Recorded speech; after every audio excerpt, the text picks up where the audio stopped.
precisamente porque este argumento ataca a la persona y no precisamente a algún dato que esta persona haya dado. Ajá, cuando de forma malintencionada, por ejemplo, en algunas publicaciones de periódicos, de revistas o algunos diarios llegan a poner alguna postura o colocan alguna postura, este argumento contra el hombre se da muy seguido porque llega a haber como ataques a la postura de las otras personas, pero de carácter profesional, cuando atacas, por ejemplo, una postura, estás atacando una ideología, una idea, un contexto, pero a lo que se refiere esto es cuando atacas directo a la persona, cuando ya la situación ya se forma de un carácter personal. Entonces, pues ahí está la situación. Yo pues voy a dar este punto, ¿no? Entonces, bueno, argumento por la ignorancia. Este argumento por la ignorancia obviamente es una falsedad. Se puede concluir o se llega a concluir, pues obviamente mencionando algún dato que todavía no está consultado o un dato que no está confirmado. Entonces, ahí aguas con ese contexto. Ajá. Y aquí, bueno, la conclusión irrelevante, el argumento por la misericordia. Aquí es un argumento por la misericordia. El argumento por la misericordia, es manipulado. ¿Esto qué quiere decir? Que cuando, por ejemplo, tú estás evadiendo como la justicia, ¿no? Que vas manejando y que tú le digas a un policía, oye, es que me pasé el alto, o sea, no quise atender a las indicaciones del semáforo porque llevo mucha prisa. Entonces, sin argumentar más y solamente decir, es que tengo mucha prisa, pues obviamente ahí está hablando, ese es un argumento hacia la misericordia, o cuando alguien manipula, por ejemplo, la información, o sea que alguien que puede hacer hincapié, por ejemplo, en algo, por ejemplo, que está mencionando, no, pero es que hay que justificarle porque la persona, no sé, ¿cómo les diré? Puede robar porque la persona pues tiene, no sé, que algún argumento manipulado puede ser, puede robar a los centros comerciales o puede robar o tiene justificado robar porque es una persona con bajos recursos. Entonces, eso no puede justificar un delito como el que estamos hablando ahorita. Ajá, eso no lo justifica, bueno, no debería justificarse. Eso prácticamente entraría dentro de una parte de manipulación, ¿ok? Entonces, bueno, aquí hay unas falacias. Falacia es mentira o algo que no tiene cómo comprobarse propiamente. Entonces, la falacia prácticamente es un argumento incorrecto o engañoso. Algunas falacias cometen como la intención en este caso de persuadir o manipular a los demás. Otras que se cometen pueden ser sin intención, puede ser no con un dolo, ¿no? Pueden ser sutiles, pueden ser persuasivas y pues se pueden detectar en algunos escritos. Aquí hay que tener cuidado a la hora de concluir. Si no tienes así como el sustento científico o la base científica que sustente lo que estás diciendo, es mejor no colocarlo. O sea, porque entonces estaríamos basando esa información de suposiciones y pierde credibilidad tu estudio, pierde credibilidad tu trabajo. ¿Vale? Las falacias formales, por ejemplo, aquí les mencionan dos, son argumentos que invalidan la cuestión de la lógica, ¿no? Que suelen ser, que tratan como de pasarlos como correctos, pero no lo son. Algunos se pueden producir en algunos textos con lenguaje artificial, por ejemplo, ambigüedad, por ejemplo, o vaguedad. O sea que no estamos solamente colocando palabras extra y no vamos al grano o al punto en este caso. Las falacias, perdón, disculpen, las falacias no formales pues pueden caer en la ambigüedad y en la antigüedad. Bueno, antigüedad podría ser del lenguaje.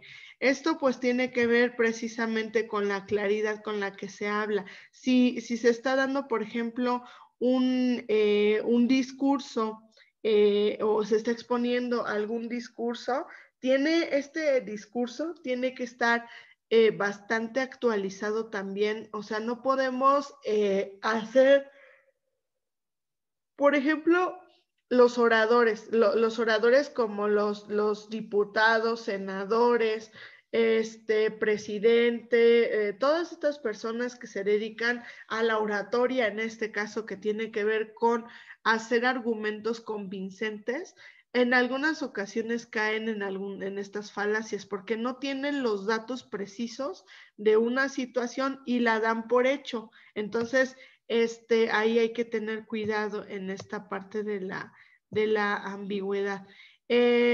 Pueden ser falacias de equívoco, o sea que puedes tener a lo mejor un error, anfibología de énfasis de composición y de distribución.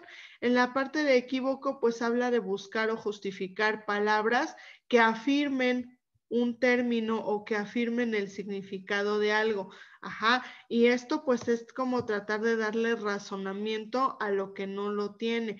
Por ejemplo, el fin de una cosa es la perfección. La muerte es el fin de la vida, por lo tanto la muerte es la perfección de la vida. Ejemplo tomado de Irving M. Copy.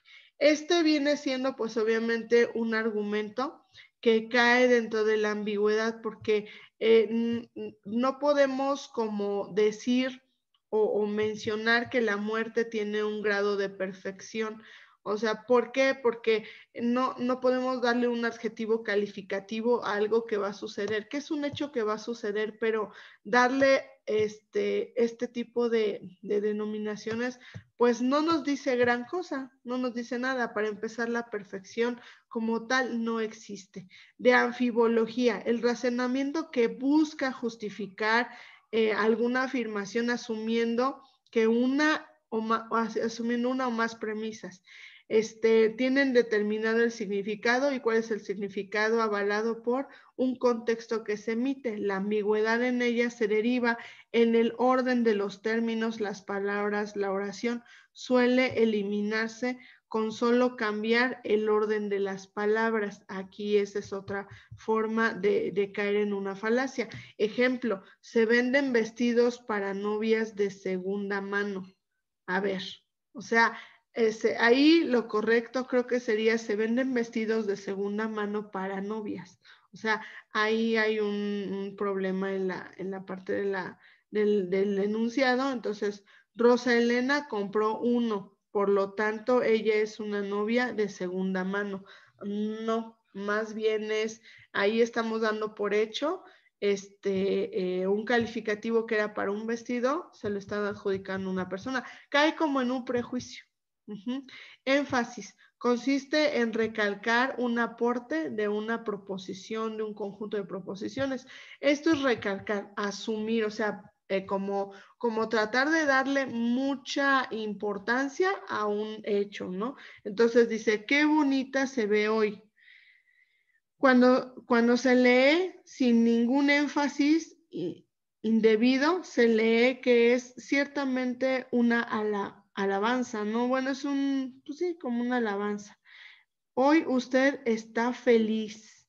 Es la misma forma. Si se lee en énfasis, afirma que la persona está feliz. Si se lee con énfasis incorrecto, parece incluir la premisa. Bueno, vamos a ver. Ahí está la situación, ¿no? De acariciar el ego a las personas. La de composición, razonamiento que justifica o aprueba todo, que todo tiene una propiedad sobre la base de las partes del todo también que posee. Aquí habla de una cuestión de propiedad. Dado que todas las partes de una máquina son livianas de peso, la máquina como un todo es liviana. No podemos dar por hecho que una máquina pueda ser ligera. Obviamente cuando una máquina ya está integrada por varias estructuras, pues no va a ser ligera. Por muy ligeras que sean las partes, la máquina no va a ser ligera, ya está en un todo, o sea, ya está compuesta en este caso de distribución. Y entonces, estas vienen siendo las falacias que menciona, por ejemplo, ¿no? Ahora, en el cuadernillo también te está hablando precisamente de qué.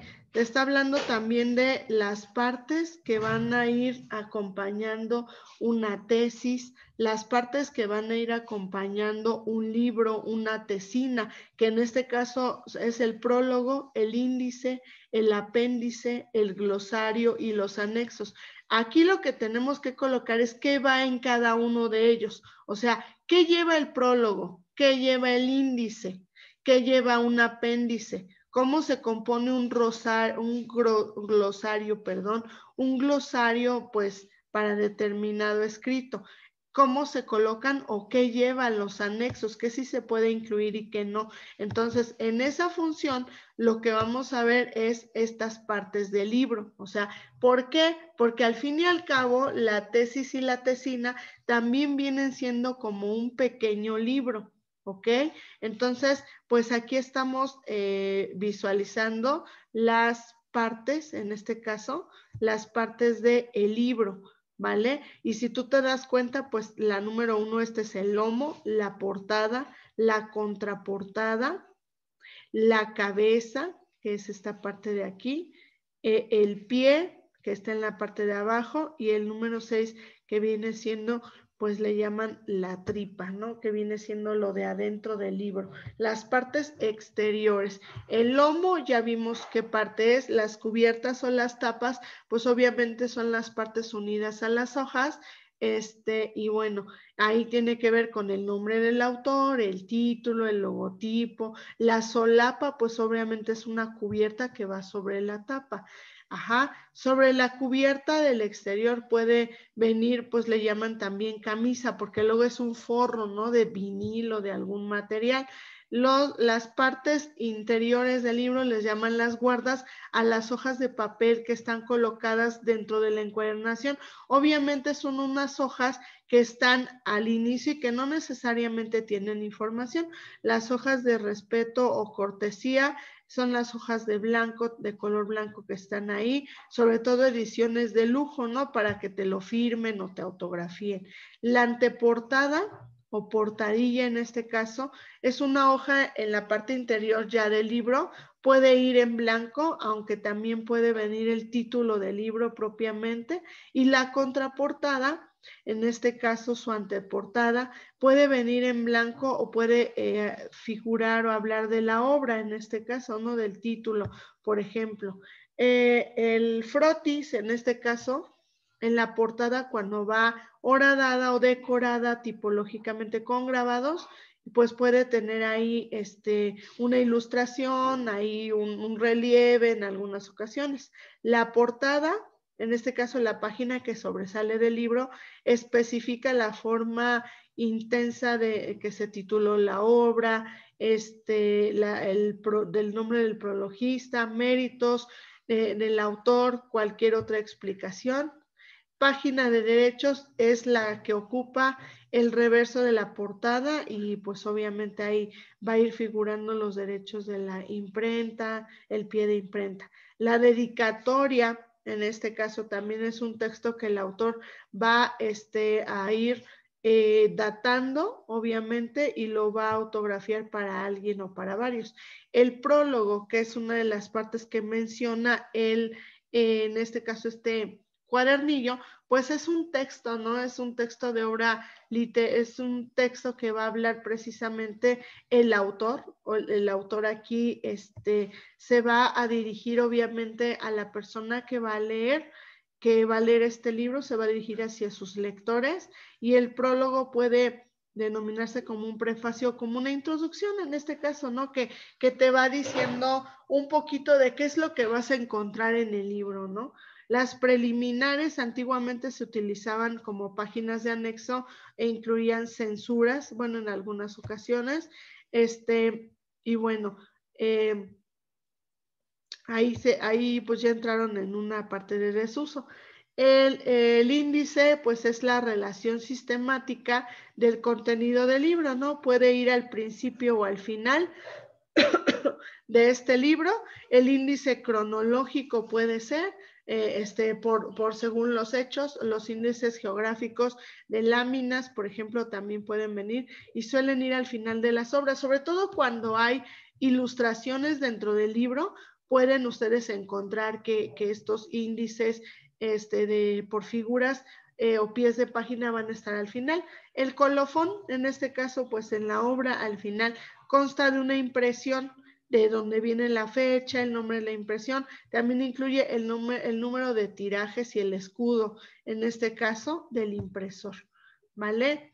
Partes internas del libro, las partes en orden, obviamente la página de cortesía, que en este caso es una página de lujo, no lleva nada impreso y cuenta para la paginación en este caso.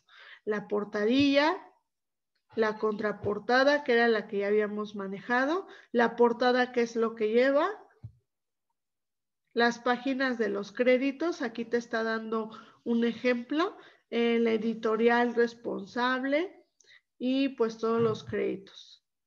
La dedicatoria, puede ser de 2 tercios de la página, la cita, el lema, el epígrafe que le quieran colocar, los agradecimientos. Estos pues obviamente se pueden imprimir al reverso también, sobre todo para las personas que van a mencionar, ¿no? ¿Quiénes le ayudaron? El índice general o sumario, contenido, tabla de materiales, tablas de contenidos, pueden ir al inicio o pueden ir al final. Normalmente la tabla de contenidos viene al final. Hay un índice que llegan a incluir al final, que puede ser índice alfabético, y que no necesariamente viene por páginas, sino por temas en un orden alfabético. La composición, el índice, los tipos de índice en este caso, el índice por nombres o por temas o por lugares. Presentación del prefacio, prólogo o introducción también, pues prácticamente es la presentación, lo hacen en tercera persona. Esta presentación del prólogo explica qué contiene la obra o qué es lo que te vas a encontrar en la obra. E incluso a veces hasta te dicen más o menos cómo, te dan sugerencias de cómo ir leyendo o cómo ir trabajando, ¿no?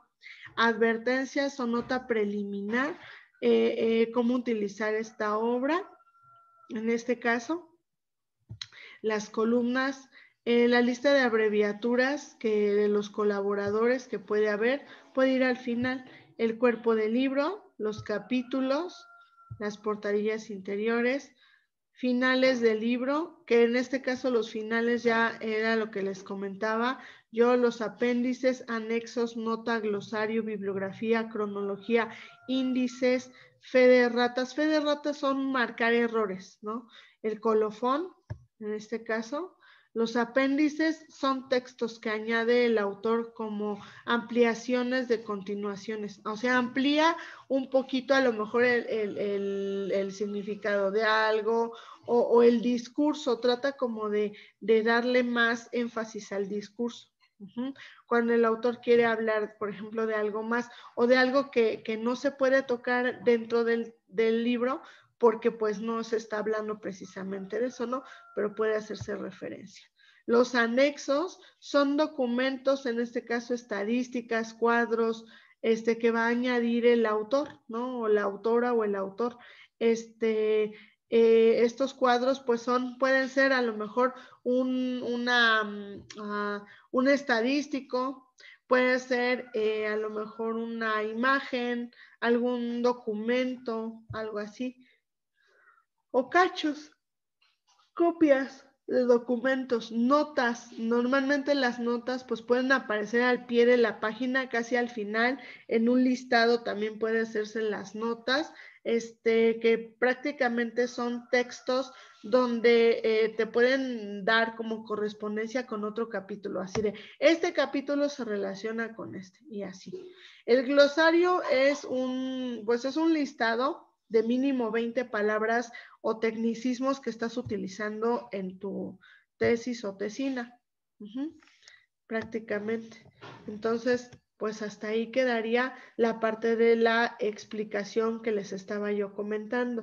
Ahora, hay una situación, por ejemplo, ven que les había comentado, ustedes, pues obviamente para esta materia, yo les había comentado que necesitaban o que es indispensable que puedan entregar su